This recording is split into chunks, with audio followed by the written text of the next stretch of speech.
Hey you, so on this video answering important gold and silver questions, it's going to be answering a load of questions that I've had either on the comments or from my Instagram and even email, just regarding either it's a topic or question someone's asked, and I've said I'll get it done in a future video. I haven't had too much time. The times I get are really random, so I haven't had a lot of time past couple of weeks to put out any separate videos. So I'm just going to do this one video and hopefully address and get in as many as the questions, the answers to the questions that I've been asked, and hopefully cover it all. And just, I wouldn't even call it a rant, so just get this over and done with. So the first question, as I've got just a small display here, is going to be, why do I collect modern collector coins, only modern collector coins? Now, I did touch on that in previous, everything I'm going to be talking about I have touched on in previous videos, but I know some people just jump in at a certain point and stay from there. So this is the COA to this gold set here.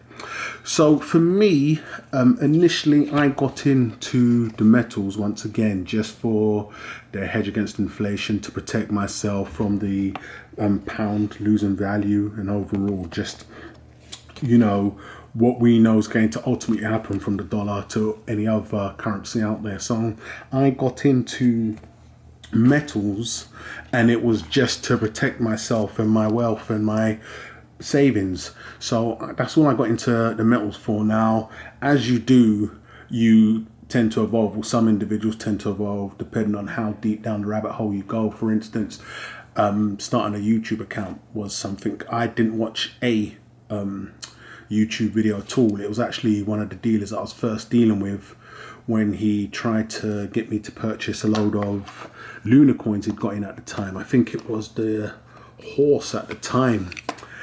And he had, funnily enough, mentioned, because he was trying to describe the coin to me, and he'd mentioned that I should take a look at it on YouTube.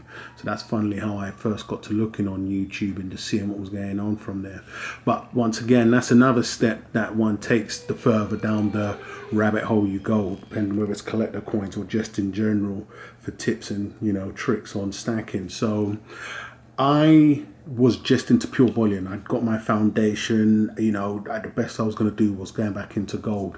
Now I got into it, I started loving and liking it, as we all do. We've all been bitten by the silver or gold bug, and I came across the collector coins, and this is when I was really documenting a lot via my YouTube channel as the moves I was going to be doing with the collector coins. This is the bulk of my YouTube channel was started just off the basis of picking them up, because that was part of the fun part. Also getting in a new collector coin, for instance, doing an unboxing, hey, look at this, here's what I picked up today. And then depending on how and who you are, you evolve from that to either just giving some tips and tricks. And just me being me, I ventured down the path of seeing the potential and picking up the modern coins and flipping them. Now, why I stuck with the modern, because it was within my comfort zone. I say modern, anything modern to me could easily be from the 80s to 90s to up today. Of course, there's the old coinage, the old coinage, a lot of the stuff that, a lot of people I've had individuals barking at me, calling it modern junk in the comments and the like. So I, once again, couldn't really care less. It's just something within my own comfort level that I like. I don't go too far back. I'm not a hardcore, enthusiast, or, just really hard collector. I've always said from the beginning I'm a cowboy collector. So the modern stuff was within my comfort zone. There most definitely is money to be made within the modern stuff, so I wouldn't think anybody thinking not to forget a lot of the online dealers, not saying that they are all really dealing the modern stuff for a reason as well, because it's where they see their bread and butter from a lot of the modern collector coins. All of the old stuff was once modern, I know it's far-fetched, but it's within my comfort level. I did recently change, I'd say middle of last year, in that, whereas before the bulk of my stack, whether it be gold, could have been of the coins I'm showing here, but I changed that more to my location, and this when I done the unboxing of all the sovereigns.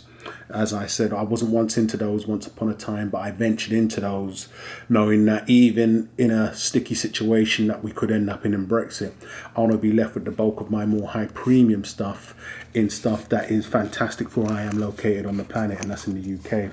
So that's when I moved more towards that. But this is what I mainly focus on. Do I knock the older stuff? I know there's a lot of pre-48 and the likes of, but there's a lot of people I talk with that really try to get me into the older stuff, and I say it's just not for me. You know, I call them pirate coins, so I catch our own little jokes, but there most definitely is a lot of room there. It's once again, it's something I don't really speak on what I don't know. So, but I do see a lot of people making a lot of money there. I know when it comes to the big name brand auctions, that's where it's really at. But for me, I'd be more than comfortable with the modern stuff. I'm here for when it first starts. I'm a part of the initial wave, and I like it like that. It's just how I am in my day-to-day life. I'm not really one of those, you know, old school type of guys. I can really work with what's going on in the new school, and I'm more than happy with that. So that's why I mainly focus on modern bullion.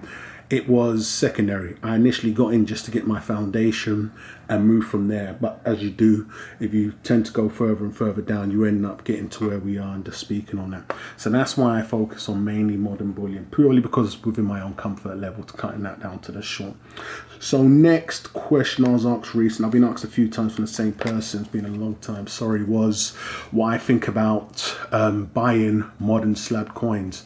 Is it worth buying modern slab coins? As I show this slab coin here. Now, for me, personally, I'll say straight off the bat, no. Why? Because they're overpriced. You know, I've always been of the mindset, whereas I picked up this coin raw. If you want to take that opportunity, you know, the risk can definitely be worth the reward, in that you could pick up the coin, get a 70, and then you've got the best of both worlds if you want to keep it or sell it on for a profit. I've never purchased a modern bullion coin for a premium. That's because I've always been there on the modern stuff, that is, if you're into that, to pick up the newer coin raw. I wouldn't speak on something of the older, because you can't really pick them up raw. A lot of them come like that. So once again, focusing mainly on the modern bullion coins here.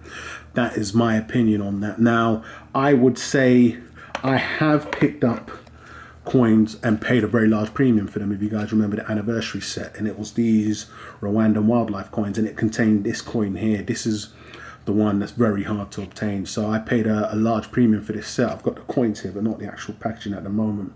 And because it contained this, I paid a very large premium for this. But this was because I really wanted to have this set. It was one of these coins that has no end in sight. It was, and still is, a pretty in-demand set. You know, you don't really see the coins from a complete collection, including all of the coins. Some of them are selling for a very large premium.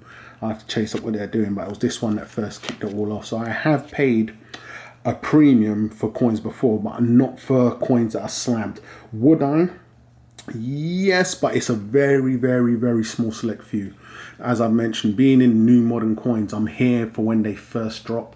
So I can either act, or even if they go on to do fantastically well, I'm more than content knowing that I didn't act upon it because I didn't want to be in it. But then I've sold coins for larger premiums to individuals that wasn't able to get in from the beginning, but wanted them graded at the top grade, and I'm more than happy to.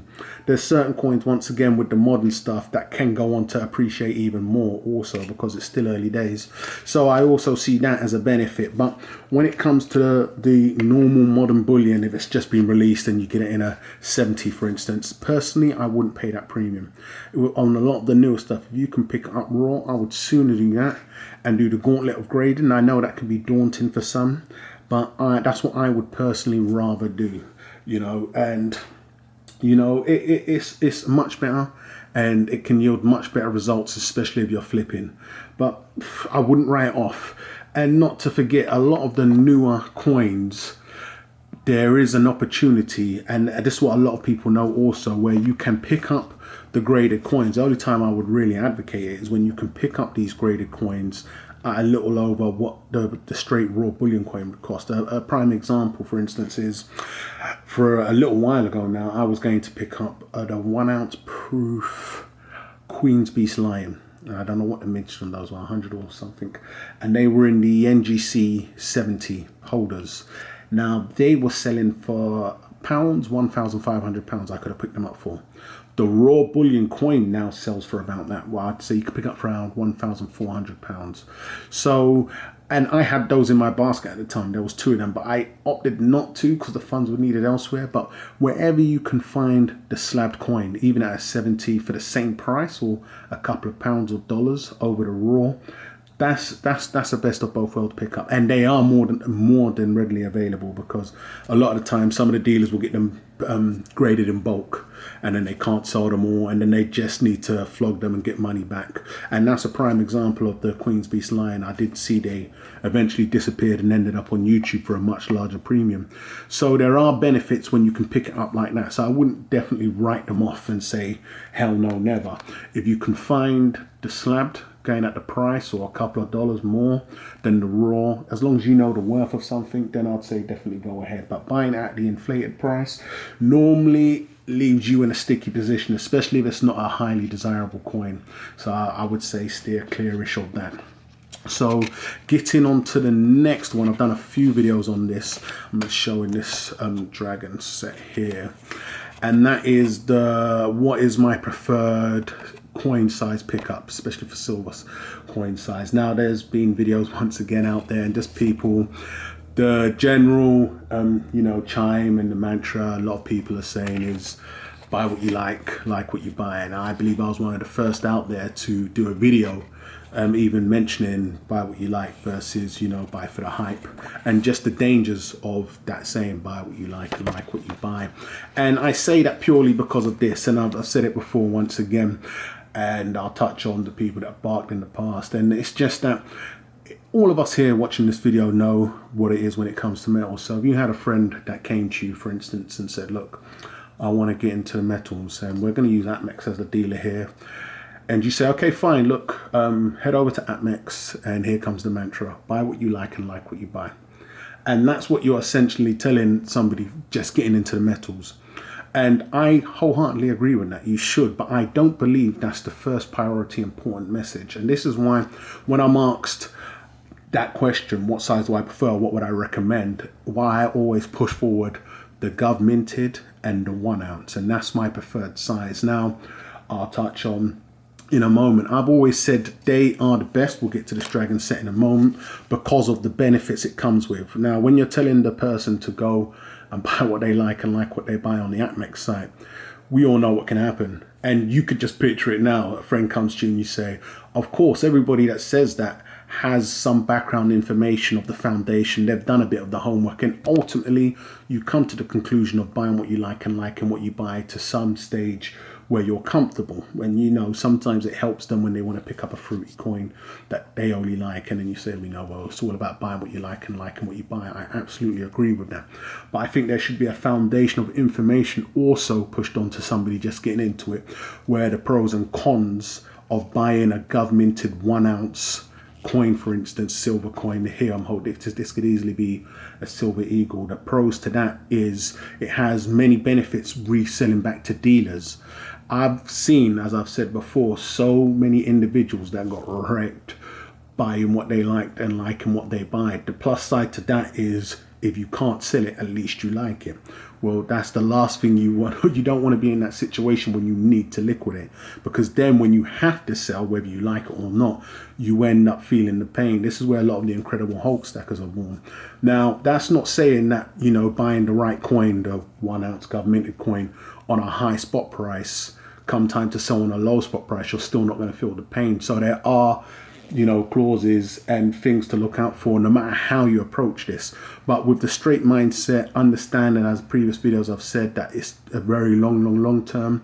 We never know what's around the corner. These curveballs were thrown. So with that basis of foundational information, whereas the pros to this is a lot of dealers, it's going to be their number one coins that they can have no problems liquidating. They could pay you spot or a little over spot for it. It's the most liquid. It's easier to be resold to other individuals first getting into the game. I'm not knocking no other coins. So this is why when anybody asks me that, I never tell them buy what you like and like what you buy. I only get to that part when I've gathered whether they're going to keep this forever and ever, whether they have enough funds should emergency happen. They won't need to tuck into their metals and the likes of. I still don't even say buy what you like and like what you buy. I say, of course, you must like certain coins, but if you want to resell it, if you're a hardcore collector, that's when I have no issue saying buy what the hell you like, But it's always going to be the 1 ounce government minted bullion coin. That's going to be my first call for anybody getting into it. Whenever I'm asked what should it be, this is the coin I'm always pointing out to, purely because of the pros with it. Then from there, it's you can build upon whatever you really want to build upon from there. But you know, I've always looked at it like that. And it's there's not really that much more to it. When it comes to buying what you like and liking what you buy, yes. But, you know, come resale time, just really take that into account and think about what your game plan is going to be from there. There's coins I bought that I liked, and I know absolutely they're going to go nowhere. I've done videos in the past, and that's another important thing, because you get a lot of people's success stories and none of their fails. And that's where people can really learn from your failures. And this is what no one likes to show for some bizarre reason. And then they push out these mantras. So that's what I see. I don't disagree with buying what you like and liking what you buy. Just find out what type of person you're dealing with and their situation, because there's no way you're going to tell them blind, hey, hit the Atmex site, buy what you like and like what you buy, and that's that. That saying and phrase only comes from a situation where an individual is stuck with what they have. And so, you know, the plus side to it is at least you like him. And that's where that initially came from. That crosses over from many other markets, and we all know and can get into that from another day. So touching upon that one, I would say there are a few other questions. I've been asked about something I don't really want to touch upon, but I know there's a lot of proxy wars going on out there in the silver community at the moment. Some from guys that you used to class me as pals or friends, some from guys that, you know, I do speak with and class as friends, and then some from guys that people have been messaging me about what the shady practices they've been doing. Just to touch upon it, I'm drama free. I'm just absolutely not with it. I do see a lot what's going on. I binge watch when I do catch up on the videos. I've always said, you know, everybody from myself to anybody else, that we're dealing with adults. So if they're selling you something, you're grown enough, or, you know, if they're sounding an alarm, I like to think we're all grown-ups. I see the person that I was getting a few questions about and what I thought. They've recently put out a video apologizing for shady tactics, whatever they may have done, whether it was selling you bitcoins or cryptos and, you know, just getting up off other people.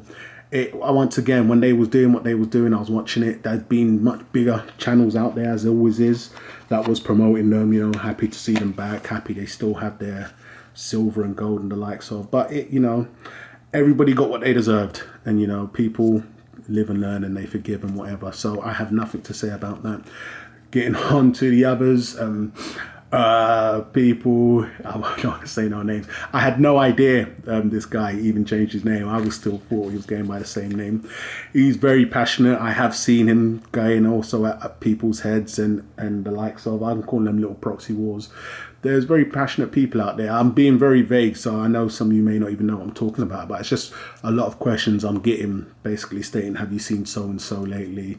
They just seem to be going on a mad one, you know, just attacking and swinging. And I just see it as people being passionate. And I have nothing to say about that. Once again, if they have a problem that they want to bring to people's attention, then that's what they're doing. Then we have my pal, Dave. Shout out to Dave. He is a good friend of mine. I think the guy's a real honourable, kind guy. He's a man on fire at the moment. I have seen what he is also doing. And once again, a very passionate individual. I have seen a lot of these things. I don't get involved in none of them, as I've just mentioned. But I am aware of them. I have seen them. And, you know, I would just say steer clear of the drama. It doesn't get you nowhere, and just, you know, can't we all just get along? And for all of those where people are selling you cryptos or anything in the gains of, I hope you've all learned your lesson. You know, it is what it is. Once bitten, the soul is twice shy. For new subs, touching upon, I've getting a lot of the messages that ended up in my spam or junk folders in the comments. And just if you don't know, for people that may just be new subscribers or subs, whenever you come on a channel and you leave a link, for instance, to your channel, or it normally YouTube flags that as spam. So if you're doing that, just be aware. Once upon a time, I just used to release everything, so approve. For those that don't know, again, my channel got terminated once upon a time. Never did ultimately find out why it was terminated. It could have been because I was allowing some people to use my videos, and then their channel ultimately got suspended or cancelled.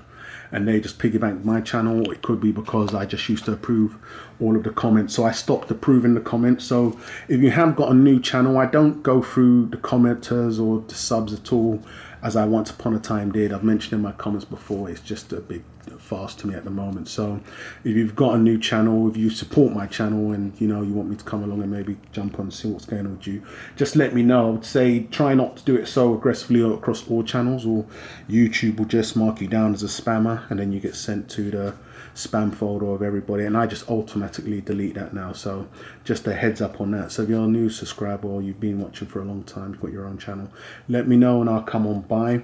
Hopefully that's touched upon everything, and you know, anything else I will definitely catch up on my messages and get another video out there. But it'll be fantastic to hear from you guys what type of bullion you collect in the comments and why. Do you buy slabbed and the benefits of it? And what do you think is most prioritized for an individual getting into the game? Is it buying what you like and liking what you buy? Or is it best to have some type of foundation knowledge before you make that, you know, haste decision and maybe get yourself stuck in the mud at a later date? And you know, everybody stay be free in the community and love, peace and happiness. So go ahead and leave your thoughts in the comments, guys. This one's gone on long enough. Go ahead and subscribe if you haven't done so already, and I'll catch you guys on the rebound.